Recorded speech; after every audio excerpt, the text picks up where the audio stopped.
Hello friends, आप कैसे हैं। मैं उम्मीद करता हूं कि आप अच्छे होंगे, लेकिन मेरा उम्मीद करना संभव नहीं है क्योंकि आपकी परीक्षा करीब आ चुकी है। इसलिए आपकी धड़कनें इस समय तेज़ी से बढ़ रही होंगी। लेकिन दोस्तों, घबराने की कोई ज़रूरत नहीं है।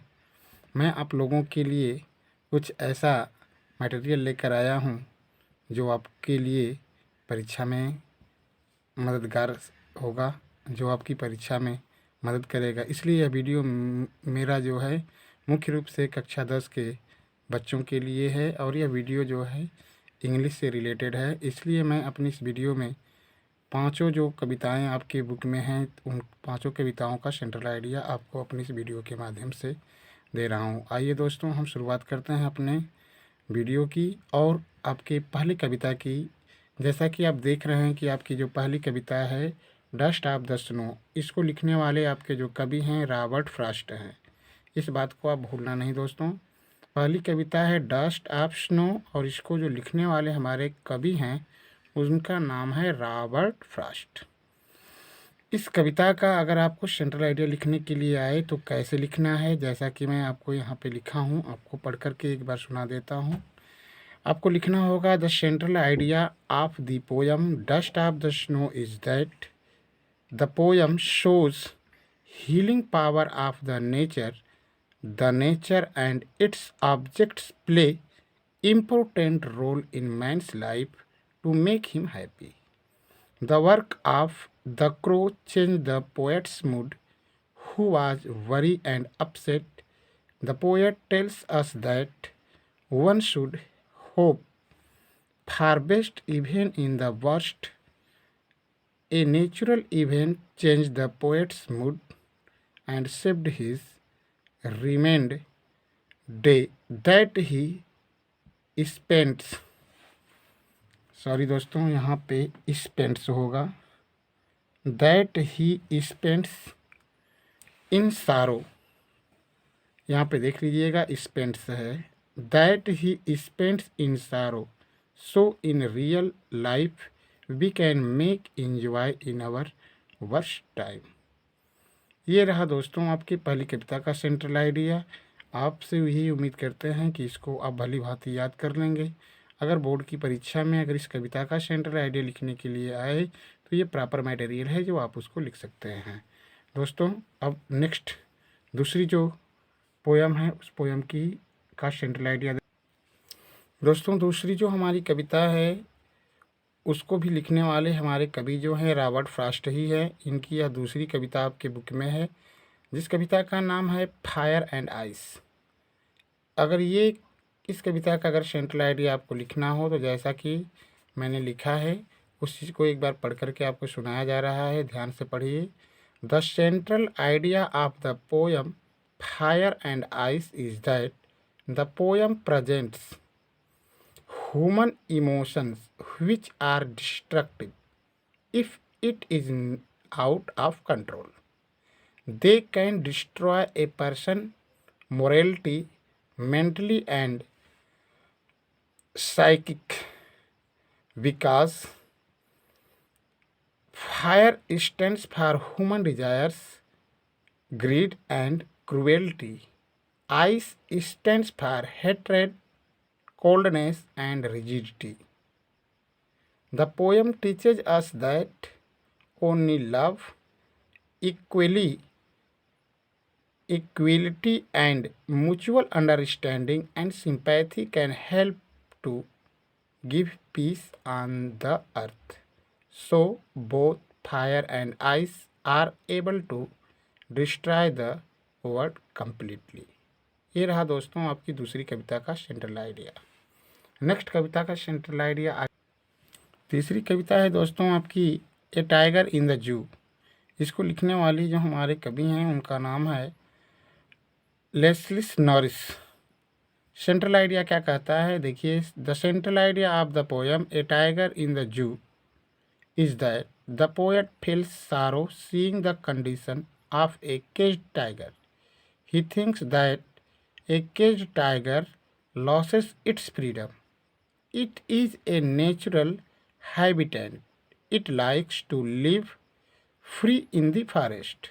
The poet shows us how love for freedom is the natural desire of every living being.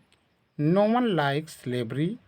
The life of slavery gives rage, intolerance, and stress to living. So the animals should be allowed to live freely in their natural habitat.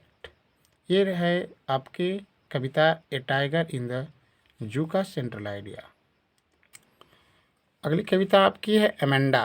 इसको लिखने वाले जो हमारे कवि हैं वो robin Klein हैं। इस कविता का अगर सेंट्रल आइडिया अगर आपको परीक्षा में लिखने के लिए आए दोस्तों, तो उसको आपको कैसे लिखना होगा। Share in this poem the poet presents psychology of a little girl Amanda. Amanda एक लड़की का नाम है।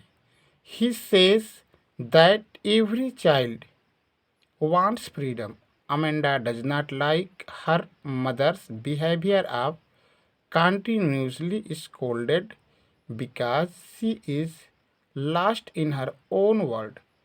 She wants to be free from all bondage and leads a life of a merry maid, an orphan, and Rapunzel. The poem teaches us that parents must give some freedom to their children so that they can develop in life and think about their life. Scolding may bad effect on children.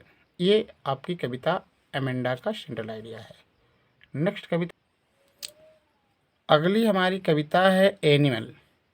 इसको लिखने वाले हमारे जो कवि हैं volt Whitman हैं। इस कविता का सेंट्रल आइडिया अगर आपको परीक्षा में लिखने के लिए आए तो यहाँ पे लिखा गया है, in this poem the poet presents contrast between an animal and the human being. He thinks that animals are better than men. The poet wants to live in the company of animals because animals have some special qualities which man does not have. The animal have quality of contentment and peace which men have lost now. Although a very long time ago men possessed all these noble qualities which were sign of human being. Seeing these qualities of animals, the poet wants to live as an animal. ये आपकी कविता animal का central idea रहा दोस्तों. Next अगली कविता है दोस्तों हमारा, वो है द ट्रीज. इसको लिखने वाली हमारी जो कवि हैं एड्रिन रिच हैं. इस कविता का अगर सेंट्रल आइडिया अगर आपको लिखना हो तो आप कैसे लिखेंगे. Here the poem tells us that man is very selfish. The man destroys trees for his benefit and caused a lot of harm to nature.